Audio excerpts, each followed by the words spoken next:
Welcome to Prismacolor Technique, the online tutorial that teaches you art from the comfort of your home. In this series of lessons, you'll learn skills and build confidence to make art you'll cherish and want to show off. All it takes is the right tools and practice. Animal Level 1 is the beginning of your journey into animal drawings and portraits. With the help of our Prismacolor artist, you'll learn to make a fantastically colorful fox. Now, first things first, gather all of your supplies, especially some pieces of paper to practice on. As we get started, keep your reference and instruction booklet close by. You'll want to check it often. Also, our artist has taped down their paper to keep it from moving as they work. We recommend you do the same. And we begin with a light sketch. Follow step 1 in your booklet. Take your Prismacolor graphite pencil and begin by bringing a curved line down from the upper left. This will be the basis for the bottom of the ear. Put in the top line for the left ear. Now, sketch the right ear, creating a mirror image with the left. The idea here is just to create the framework for the drawing, not to worry about the detail yet. For step 2, we're going to create the top of the head and the sides.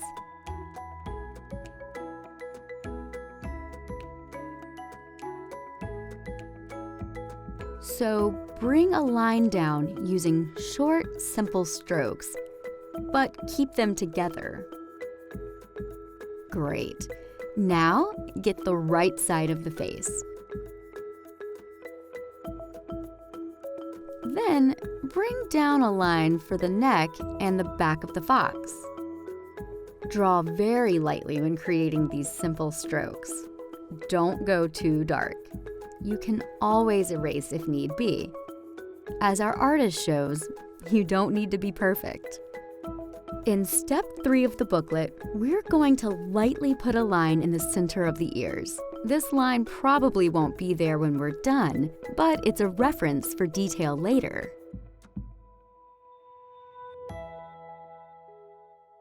Now, we'll create some lines to designate where the eyes and nose are going to go. Oh, it's going to be so cute. So, put a vertical line down the center of the head. In a way, we're dividing the two halves of the head.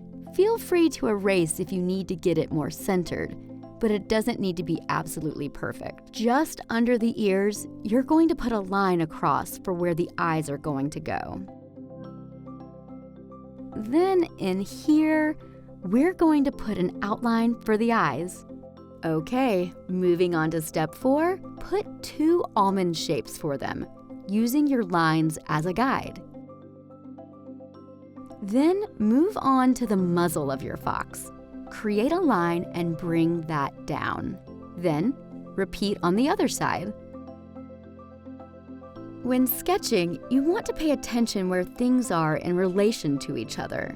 So if you look at the muzzle, see where it is in relation to the eyes. Try to follow using your reference card. It'll show you where to start your next line. Let's draw in the mouth. Fox lips are so cute. Now we can move to the final step of our booklet and add the details. Add the pupils of the eyes, and then the nose.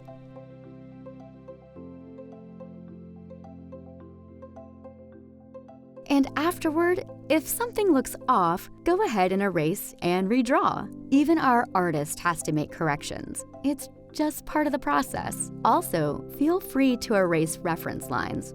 You won't need them anymore as long as everything else is in place.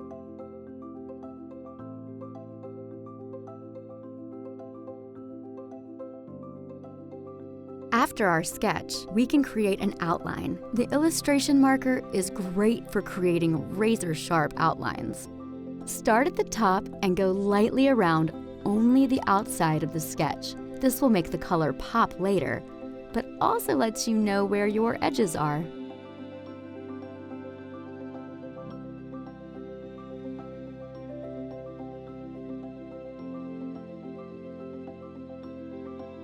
As you mark the top of the head, use jagged lines to simulate fur.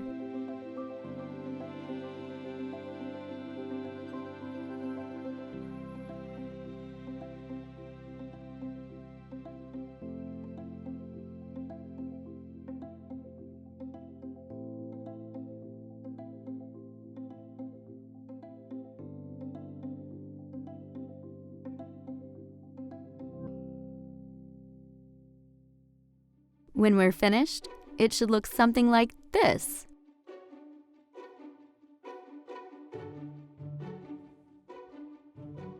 Before we start coloring, we want to download our color reference. Visit prismacolor.com/animal1 to find a reference photo of our fox, plus the finished artwork from this lesson. Okay, so let's begin with the cream-colored pencil PC914. We pick this color by looking at the area of the reference that we're working on. Squint when you look at it to really focus on colors and avoid getting hung up on details. We then pick the lightest color we see and start applying it. Here's a light cream that's the undertone for our oranges. Our artist is using scribble shading. Cover as much area as possible, but try not to leave any space between your marks. Gently lift up your pencil at the end of each line as you do this, so when you add new colors, they can blend together pretty easily. You'll also want to pay attention to your white areas. Make sure not to add any color to those. As you lay down color, think about how the direction of the fox's fur would lay. Shade in that direction to make it look more realistic. For example, you would take it further down here by the ear. Meanwhile, in the center, you would work in a bit more radial or curved direction. As mentioned, when laying down base colors, you may notice they may be hard to see. That's okay. With base colors, you're just creating a foundation for later colors to stack on top of. And this adds dimension to your artwork. And these Prismacolor colored pencils are really perfect for that. Artists love using them to lay down really smooth colors. You'll notice later how great they are for shading and blending too. As you work, you may notice the tips of your pencil won't be as fine. Your lines will start getting wider. Take that as an opportunity to sharpen. It's important to note our lesson may jump forward in time. No, we're not time traveling, and no, you're not running behind. The only correct pace is your own. So feel free to pause, rewind, and replay this lesson as needed. Finish off your base color down here by the neck. The difference between our art and our reference is that we can be a bit more abstract. So we're going to fade out around the neck. Go a little bit wider with your scribbling lines to give this effect. Don't fill up as much space as you did near the top. Let's take a moment to learn some important shading techniques for coloring. You'll be using these techniques a lot in your art journey. They especially help with animal fur. Go ahead and grab PC914. It's the cream-colored pencil. First is the hatching technique. What you want to do is use short, closely parallel lines, each facing in the same direction. When coloring, you want to start light and get darker. So when you lay down base color, it will come out light, maybe even a little hard to see. Don't worry. As you add colors, it will get deeper. You want the lines to follow the contour of whatever you're coloring. Try to avoid straight vertical lines. Give them a little bit of an angle. In this instance, you're following the direction of the fur to give it texture. Make sure to leave some areas white so we can have highlights in the fur. We're going to jump ahead now to show you hatching with a darker color. It's our midtone, PC1034 Goldenrod. So we've put down our base, but now as we go darker, you'll see the shading start to work. So if you put down hatch marks, but only on part of the base, you give the illusion of a shadow. That's essentially what shading is. Continue throughout the rest of the fur using your parallel directional lines. Now, we'll show you how to crosshatch. Go ahead and make the same hatch marks as before. Then go back over them in the opposite direction using the same strokes. What cross-hatching does is create a new texture, adding some visual variety to your art. It also lets whatever you're cross-hatching stand apart from whatever you've hatched.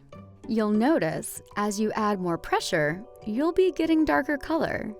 And finally, there's scribble shading, where you're basically filling in as much area as needed with the scribbling motion. We recommend starting lightly and getting darker as you go. And again, follow the contour of your subject, in this case, the direction of the fur. A lot of this is preference. You may want to only use scribbling, you may want to use scribbling and hatching. It's completely up to you, but be careful not to overdo it. However, throughout the lessons, we'll give you our recommendation on what to use. This is cross-scribbling, which is like cross-hatching, where we're going back over our marks. Next, we'll show how to add another midtone. Grab PC 1033 Mineral Orange. Go back up here to our marks. We want to make this color fade away, so press hard at the darkest point and ease off with pressure as you go up. This makes it look darker in the shadows of the fur. Continue to do this throughout the fur, and it will really give it a realistic texture. You can use this technique for different types of fur or even human hair. Don't feel like you have to cover the whole thing. Leave some areas white or just the lighter colors to give the fur highlights. Finally, we'll add our darkest tone, PC 943 Burnt Ochre. Focus on the darkest parts of the fur. You can use scribble shading here because we aren't worried so much about texture. But if you want to, you can use hatching depending on the look you're going for. Then we always want to go back if we feel a color needs to be brought up. Our artist will fill in as needed.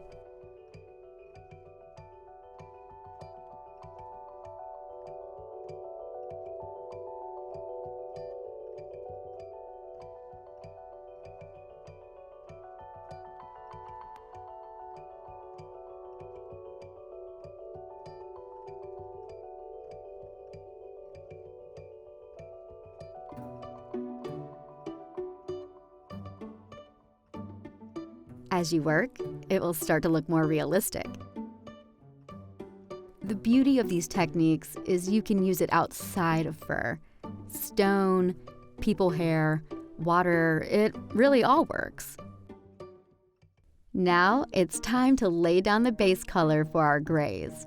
We're going to use PC 1068, which is French gray 10%. Check against your reference on where to put the grays, starting by the left ear.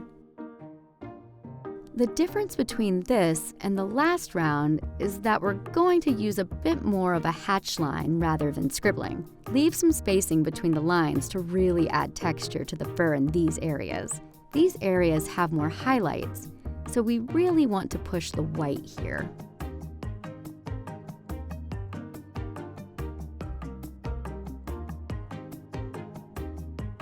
A little bit here at the top.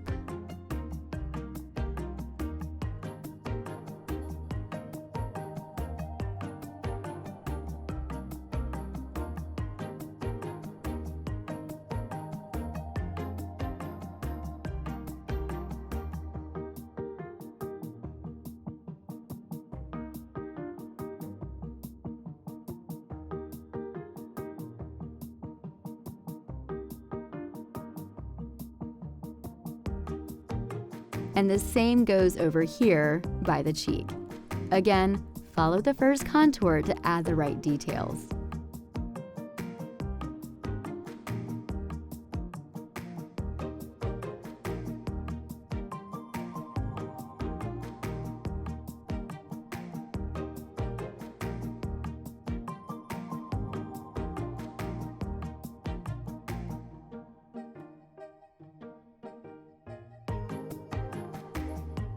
Then continue to get the fur on the left side of the face.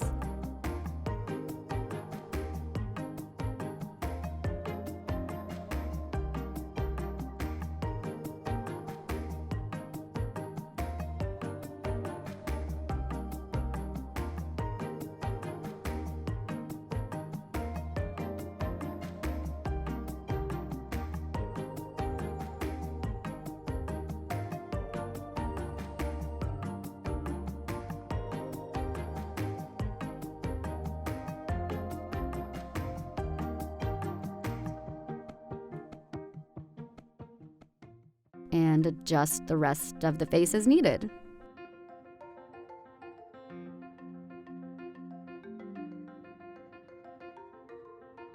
Down by the neck, we're going to try cross-hatching. As mentioned, start with the lines moving in one direction, and then overlap lines in the other, opposite direction. We're doing this to create different texture in the neck. Fill in anywhere else you might see.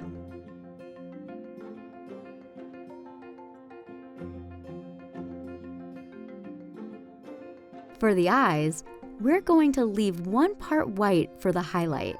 This is the white speck you see in the eye in your reference. Go ahead and fill in the rest.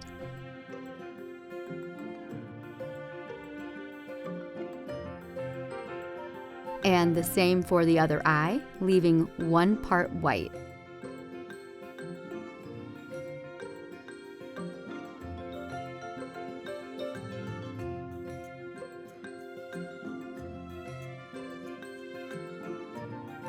We'll also add one bit of base to the nose. We're going to build to black here.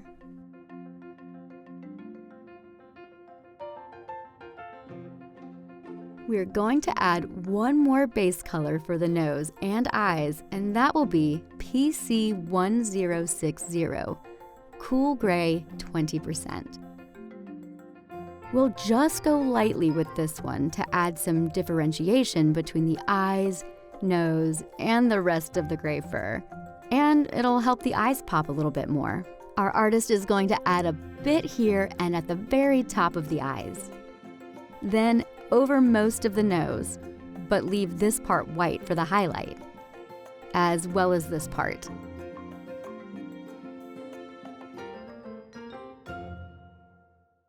And that's it for the base color. Congratulations on completing your first tutorial in the Prismacolor technique. We're just getting started, and honestly, we are super impressed. Take a moment to reflect on what you've learned, and when you're ready, come join us in the next video.